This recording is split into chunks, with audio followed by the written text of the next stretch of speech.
and welcome to Amrita IAS Academy. In this particular lecture, we will be discussing the trends of post-independence India from the year 2013 to 2020. Trend analysis, students, is a very important aspect when it comes to the preparation of your UPSC mains examination. In order to understand that which topics are most focused upon and are likely to come up in the upcoming examinations, we always lean towards the analysis of previous year papers for a better judgment. In that sense, students, in our GS1 paper, post-independence history holds a weightage, and understanding the previous trends will help us in preparing the same. Keeping this in mind, students, let's begin with our analysis of post-independence period for past 8 years papers. Now, students, as I've already told you, in our mains examination, GS paper number 1 contains the subject that is history.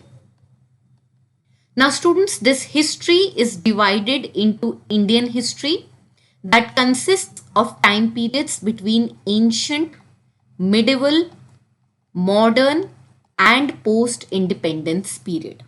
Apart from this, in GS1, we also witness questions from world history.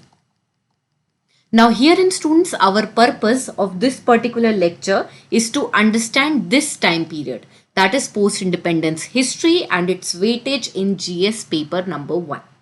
Now, students, if you will look in the screen, you can see that from the year 2013 till 2020, only in 2013 and 16 we have found questions from post-independence consolidation.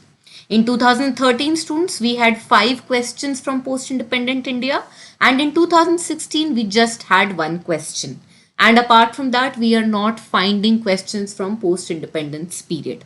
From this particular slide itself, students, it is very apparent that this particular time period is not very important for our preparation.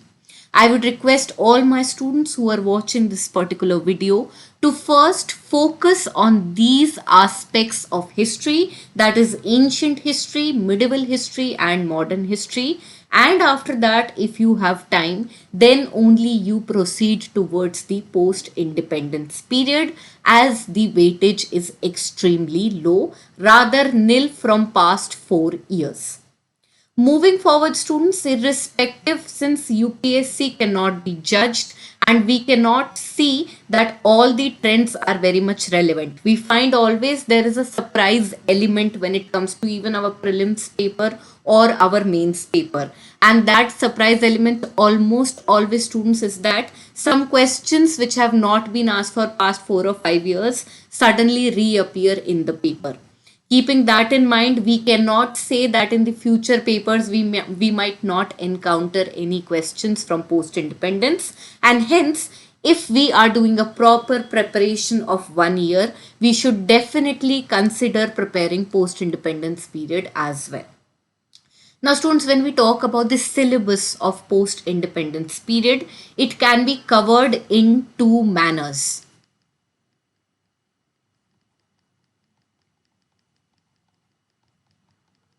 These 2 categories, students, can be the tenures of prime ministers,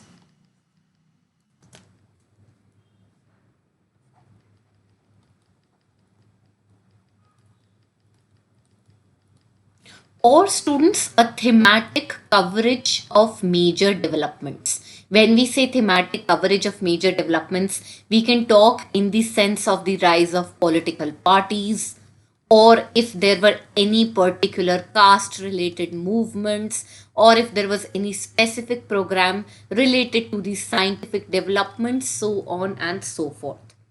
In that sense, students, when we talk about post-independence consolidation, again, it can be divided into 2 categories and studied via any one type. That is, you can either study all the developments following the tenures of each and every prime minister, or you can just study the important themes. Keeping the very less frequency of post-independence questions in mind, I would suggest my students to go for the latter. However, covering in either form will be beneficial for us. Let's first discuss the first category, that is understanding or covering the post independence period via the tenures of Prime Ministers of India. In that sense, students, if you will look precisely at the two lines that are given in the UPSC syllabus for post independence, it is just talking about the reorganization of India and the coming up of Indian Constitution. Keeping that in mind, students, the initial years, that is when Jawaharlal Nehru was the Prime Minister of our country between 1947 to 1964, all the important developments that had happened under him are very, very important from post independence perspective. It includes how the different states were consolidated, the idea of linguistic states, the evolution of foreign policy, such as the Panchashil and the non-alignment movement. These kind of concepts, students, are very, very important and are all covered under the Nehruvian era. Apart from that, students, then we start proceeding towards the next prime ministers of our country and what were some important developments that had happened under their tenures. For instance, under the tenure of Lal Bahadur Shastri, we see the seeds of green revolution and white revolution being planted, and also Lal Bahadur Shastri gave the very famous slogan, that is Jai Jawan Jai Kisan. Then, students, comes the very important phase of the prime ministership tenure of Indira Gandhi, which was in two phases, and very important political developments, foreign developments and scientific developments had happened in that. In between, students, we see rise of certain regional parties such as the Janata Party, which is important again from the political party development perspective. Apart from that, students, again we find a lot of scientific and agricultural developments happening during the tenure of Rajiv Gandhi. In that, students, all the important 5-year economic plans that were launched under the tenure of all these prime ministers hold a lot of significance. Moving on, students, we again have governments such as VP Singh's government, Chandrasekhar's government, and the Narasimha Rao years. These are small tenures of different prime ministers, and around 1998 we see that NDA comes to power, and after that we have full 10 years of rule of the UPA government, under which again some very important reforms had taken place.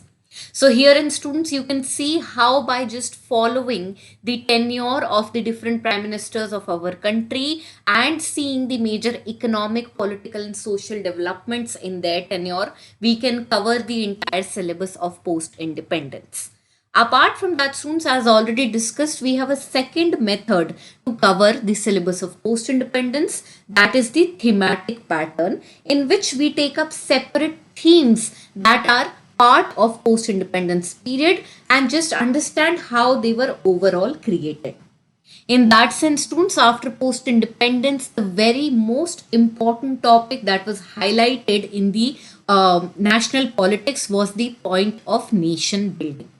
Now, at that point of time, we can see that India was divided into many small states. Integration was very important. There was an issue of official language that was pointing up. When it came to reorganization of states, linguistic reorganization was also something that can be heard of. The theory of regionalism also was rising. So keeping that in mind, students, nation building as a theme is very important. And in that, particularly the tenures of Jawaharlal Nehru,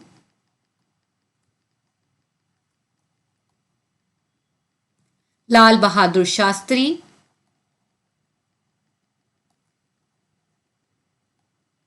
and Indira Gandhi play a very prominent role. So apart from the, students, next important theme that can be covered to understand major aspects of post-independence consolidation include the foreign policy. I'm sure all my students are very well aware that when Jawaharlal Nehru became the Prime Minister of independent India, at that point of time in the world politics, there were two powers, that is the USA and USSR.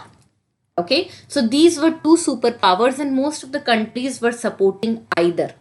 But Jawaharlal Nehru did not want to participate in this rat race, and that is why he devised the concepts of non-aligned movement and Panchsheel.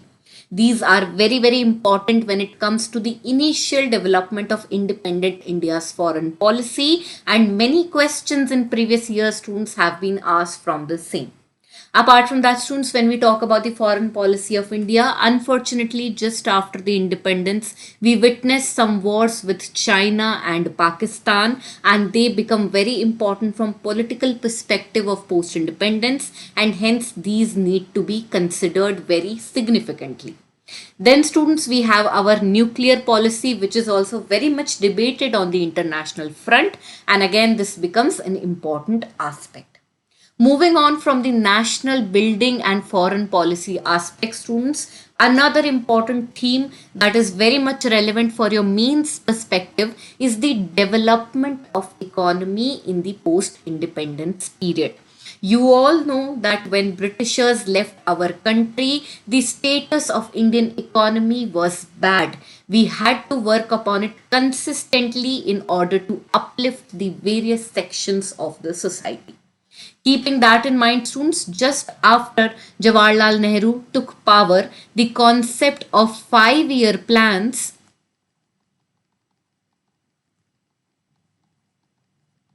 was devised, and under 5-year plans, certain agendas were to be tackled by India in order to make their economy progress.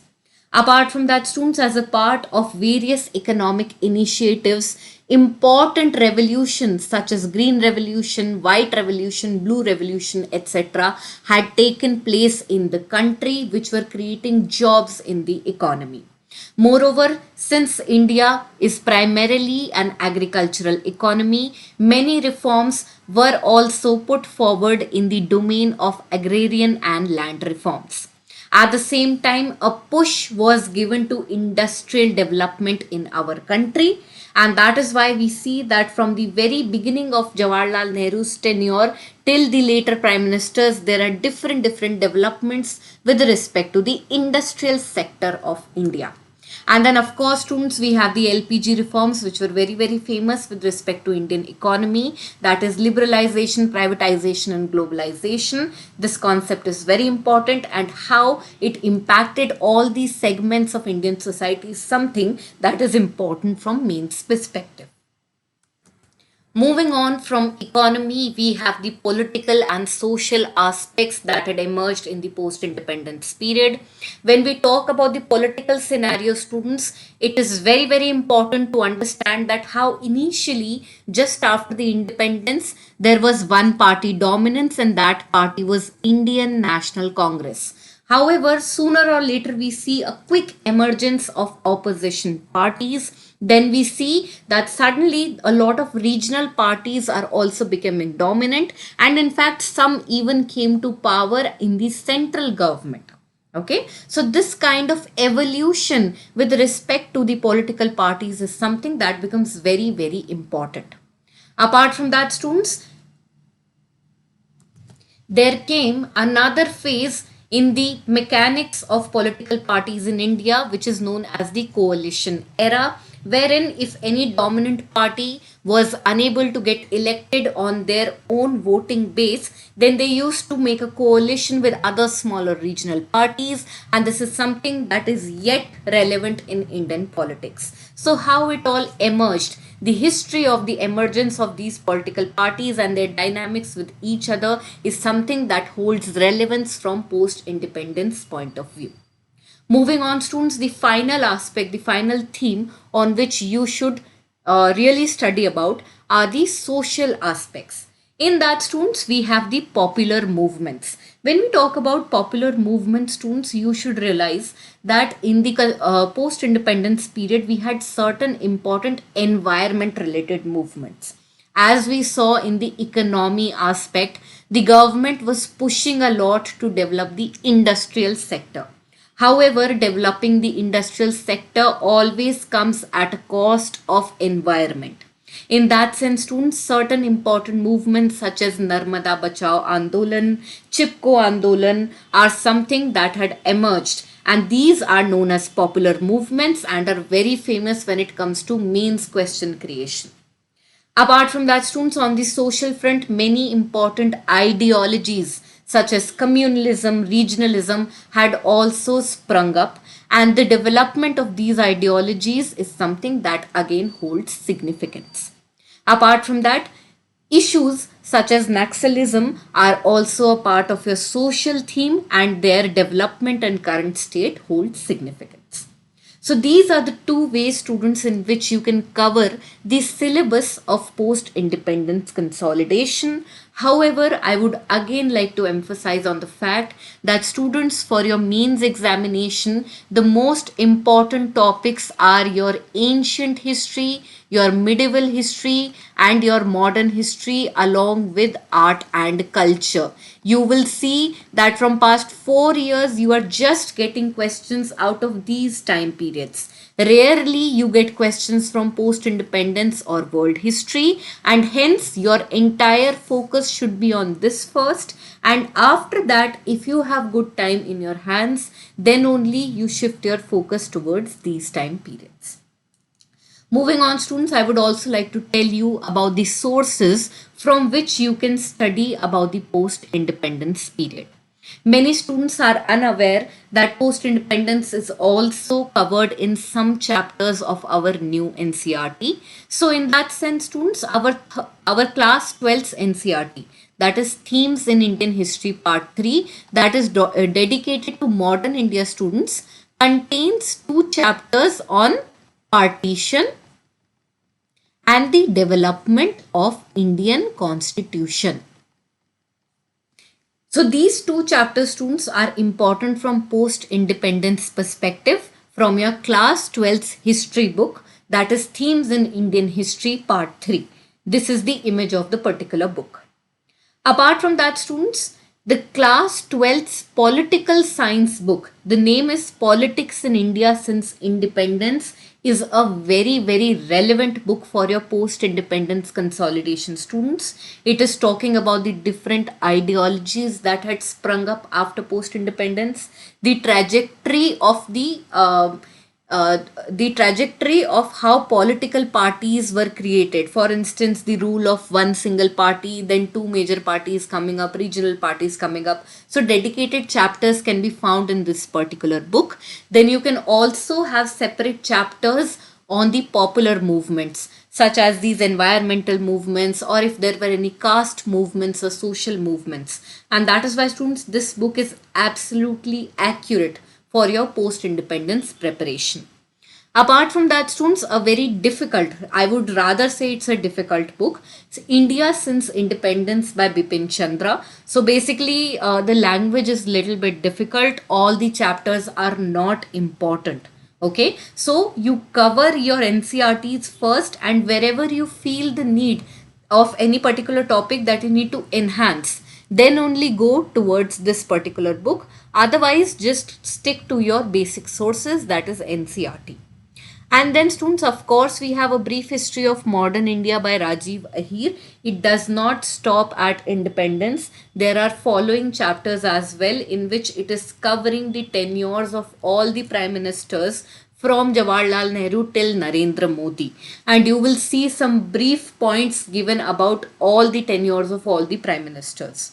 So I would suggest that if you want to prepare your post-independence history, you first refer to your class 12th political science book. It's very important. It'll give you a very good base. Go through the last two chapters of history NCERT. Once you're done with that, then you can have a look at Rajiv Ahir. If you want to develop any particular topic in a more elaborate manner, then only I would suggest that you study Bipin Chandra. Moving on from the sources, students, in front of your screen are some of the previous year questions from last 8 years. As you can see, this is not some, students, actually these are all the questions that have come between 2013 to 2020. As you can see, 5 questions in 2013 and literally no questions after that, just one question in 2016, which also again students is part of post independence. At the same time, it is a very important part of Indian society. That is altogether another subject of GS1. So many students get confused that what all subjects are included in the GS1 paper. So GS1 students includes your Indian history, world history. Then students, you have Indian society, and Indian society is talking about concepts such as caste, the idea of secularism, regionalism, different ideologies, so on and so forth. And then students, we have physical geography. Okay, we have physical geography that is included as a part of your GS1 paper. So this question is something that can be a part of post-independence history, but at the same time, most of its concepts are taken from Indian society.